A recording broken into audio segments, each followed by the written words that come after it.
Next, we want to be able to solve these quadratic equations using the quadratic formula. So we're going to look at this one right here, and we want to be able to solve it using that formula. First thing we need to do is identify what the A, the B, and the C are, but I'd have to move this over before I know what C is. So before I label those as A, B, and C, I want to rewrite this as 9x squared minus 56x plus 12 equals 0. In doing that, I can figure out what B and the C are. A being the number that's multiplying the x squared, B is multiplying the x, and then the C is the constant term that doesn't have an x. Once we know what A, B, and C are, we can use the quadratic formula to solve the rest of this.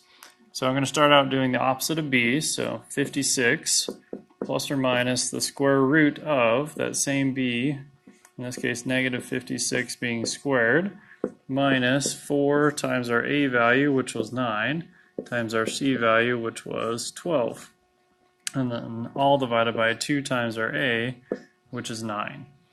So if I simplify what I can, I'm going to square the 56, and then I'm going to subtract from that the 4 times 9 times 12. After I do that simplification, I get 56 plus or minus 52, all divided by 18. And again, we're getting that 52 by taking the square root of everything that's on the inside there. Be careful that we keep those signs correct as we put that in the calculator. So then if I figure out my two separate answers, I'm going to have the 56 plus 52 all divided by 18. But I'm also going to have 56 minus 52 all divided by 18. I have two separate answers when I do that.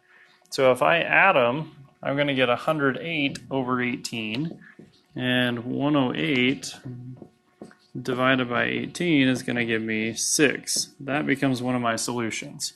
Second solution, I'm going to subtract these and end up getting 4 over 18, which would reduce down to 2 over 9.